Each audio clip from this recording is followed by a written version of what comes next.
नमस्कार। आज हम नीति शतकम के श्लोकों की व्याख्या के क्रम को ही आगे बढ़ा रहे हैं और 16वें श्लोक से अब प्रारंभ कर रहे हैं।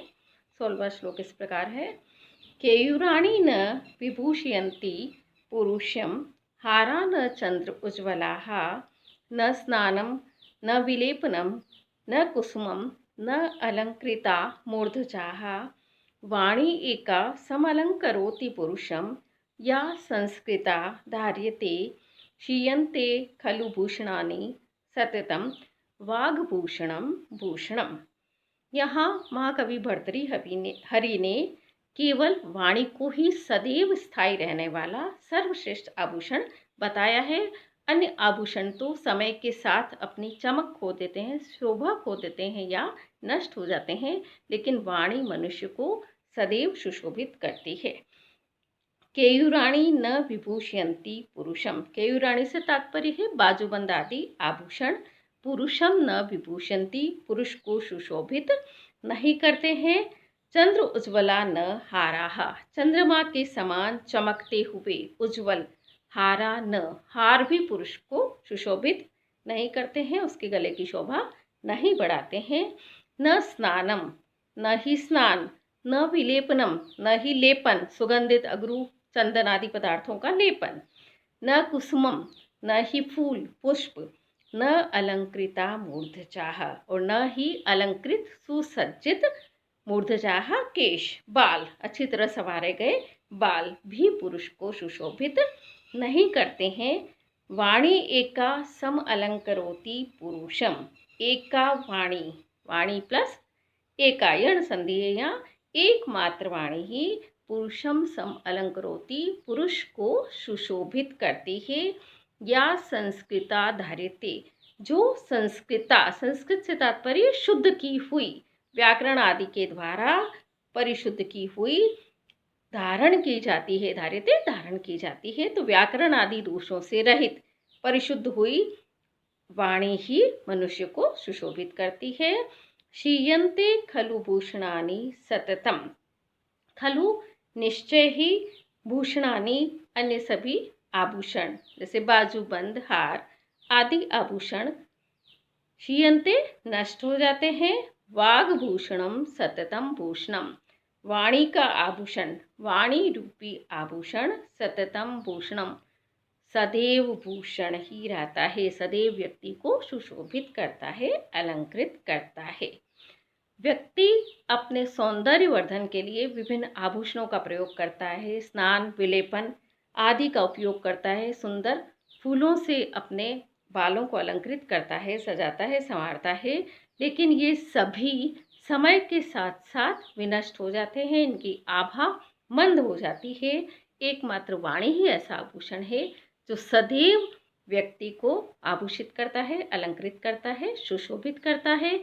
अन्य सभी आभूषण तो बाह्य है, लेकिन वाणी ही एकमात्र व्यक्ति के स्वयं में निहित आभूषण है। सद्वाणी, व्याकरण आदि के द्वारा शुद्ध की हुई निर्मल वाणी व्यक्ति को सदैव अलंकृत करती है, सुशोभित करती है और सदैव उसके साथ रहने वाली होती है, इसलिए इसको स्थायी आभूषण कहा गया है। यहाँ वाणी को आभूषण से श्रेष्ठ बताया है, उपमेय को उपमान से श्रेष्ठ बताया है, इसलिए यहाँ व्यतिरेक अलंकार है। स्नानम विलेपनम ल्युट प्रत्यय का यहाँ प्रयोग हुआ है। अब 17वां श्लोक है। विद्या नाम नरस्य रूपम अधिकम प्रच्छन्न गुप्तम धनम विद्या भोग करी यशः सुख करी विद्या गुरुणाम गुरुः विद्या बंधुजनो विदेश गमने विद्या परम देवतम विद्या राजसु पूज्यते नहीं धनम विद्या विहीनः पशुः। यहाँ विद्या से रहित व्यक्ति को पशु के तुल्य बताया है। विद्या के ही विभिन्न विशिष्टताओं को यहाँ कवि ने उजागर किया है। यहाँ भी समुच्चय अलंकार है। विद्या का महत्व यहाँ बताया है कवि ने। विद्या नाम नरस्य रूपम अधिकम, विद्या नरस्य व्यक्ति का अधिकम रूपम सुंदर रूप है, श्रेष्ठ रूप है। श्रेष्ठ रूप के रूप में विद्या नाम प्रसिद्ध के अर्थ में आया है, प्रसिद्ध है। प्रच्छन्न गुप्तम धनम, प्रच्छन्न आच्छन्न, भीतर अवस्थित, गुप्तम धनम सुरक्षित धन है, गोपनीय धन है। विद्या भोग करी, विद्या सांसारिक सुख उपभोगों को, भौतिक ऐश्वर्य के साधनों को प्रदान करने वाली है। यशः, यश देने वाली है।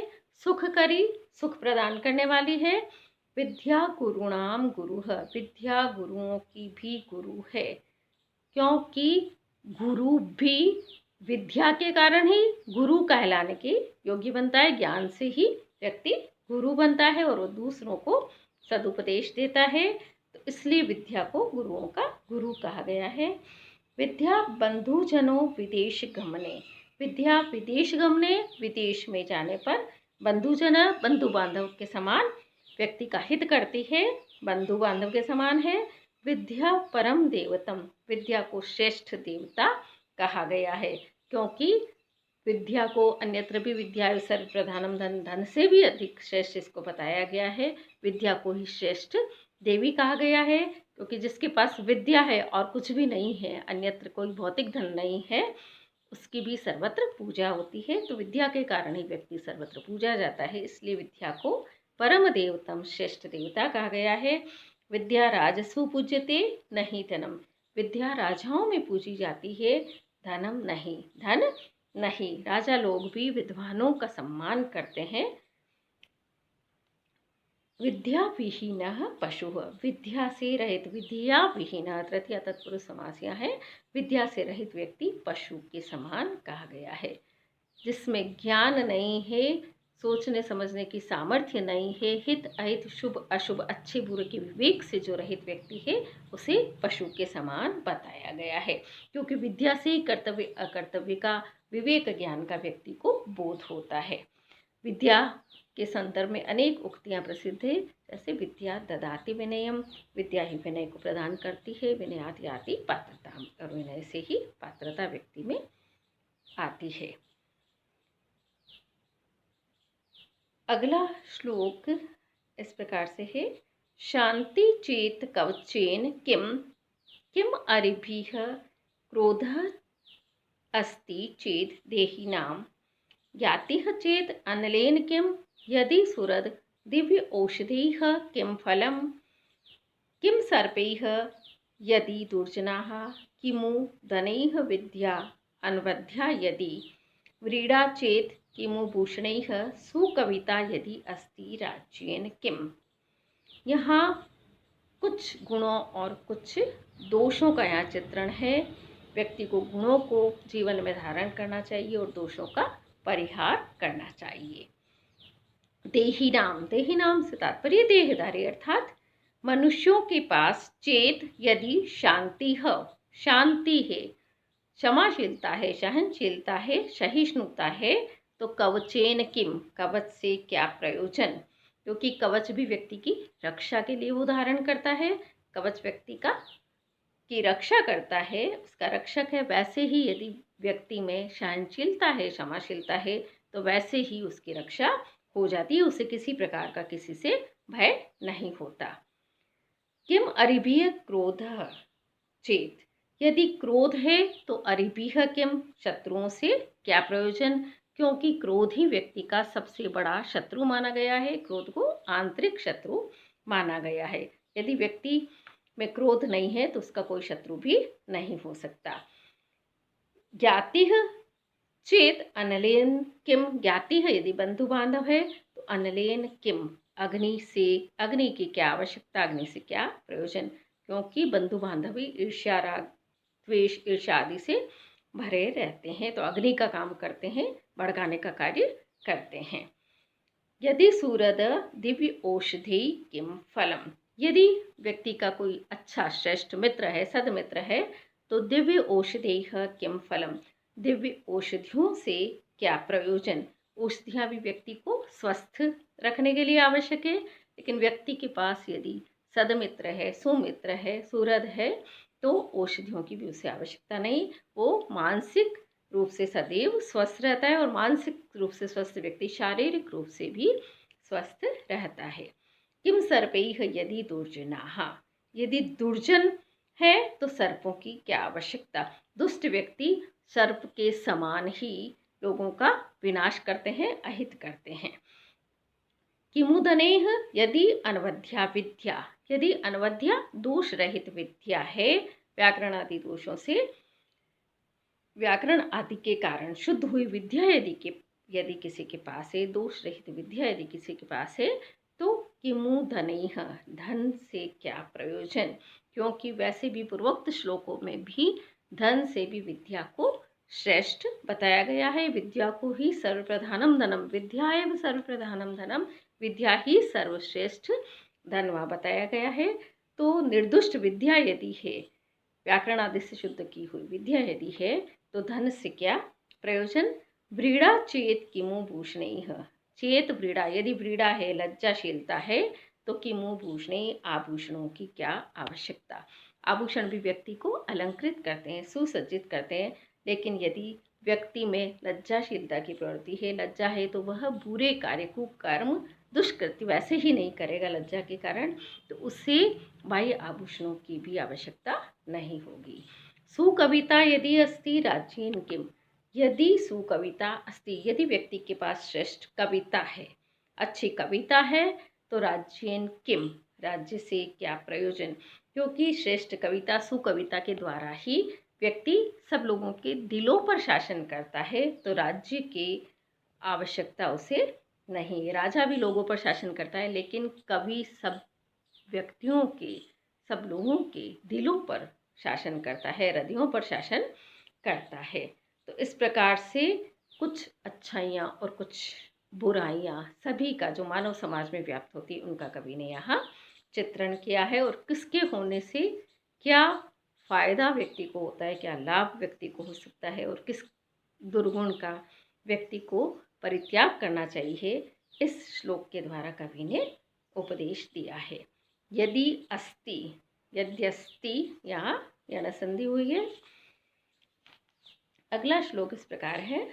दाक्षिण्यम स्वजने दया परिजने, शाठ्यम सदा दुर्जने, प्रीतिः साधुजने, नयो नृपजने, विद्वज्जने च आर्जवम, शौर्यं शत्रुजने, क्षमा गुरुजने, कांताजने दृष्टता, ये चैवं पुरुषाः कलासु कुशलाः, तेषु एव लोक स्थितिः। कुछ विशिष्टताओं पर, विशेषताओं पर यह संसार अवस्थित है, टिका हुआ है, और विभिन्न प्रकार के लोग संसार में रहते हैं। कहा भी गया है भिन्न रुचिर ही लोकः, विभिन्न विभिन्न प्रवृत्तियों वाले लोग संसार में रहते हैं।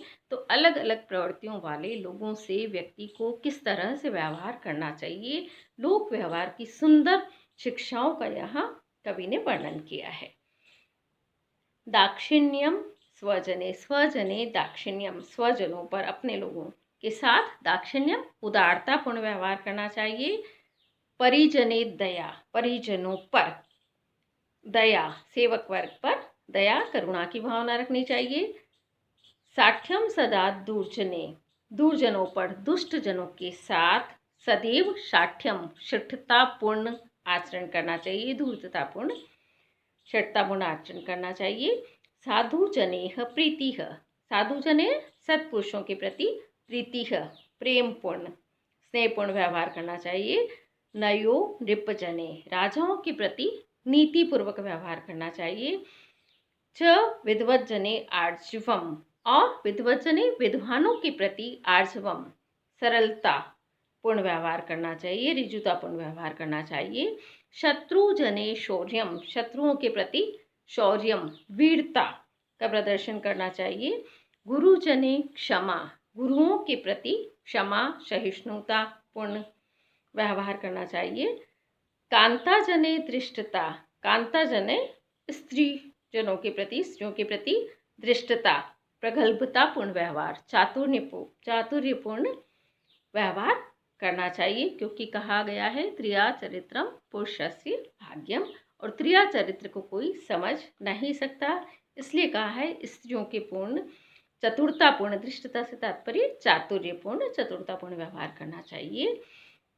ये पुरुषाः, जो पुरुष एवं कलासु, इस प्रकार की कलाओं में कुशलाः कुशल होते हैं, तेषु एव लोक स्थितिः, उन पर ही लोक स्थिति है, संसार स्थिति यानी अवस्थित है। संसार टिका हुआ है, लोक मर्यादा अवस्थित है। लोक मर्यादा की रक्षा ऐसे ही पुरुषों के द्वारा होती है। तो यहाँ विभिन्न प्रकार के व्यक्तियों का कवि ने चित्रण किया है और विभिन्न प्रकार के मनुष्यों के साथ व्यक्ति को किस तरह से आचरण करना चाहिए, किस तरह से व्यवहार करना चाहिए, इसका सुंदर चित्रण कवि ने किया है। व्यक्ति मानव जीवन में तभी सफल हो सकता है जब विभिन्न प्रकार के लोगों के साथ उसी तरह से व्यवहार करे जैसा शास्त्रों में कहा गया है। इस प्रकार से हमने 19 श्लोक तक नीति शतकम के श्लोकों का अध्ययन किया है। धन्यवाद।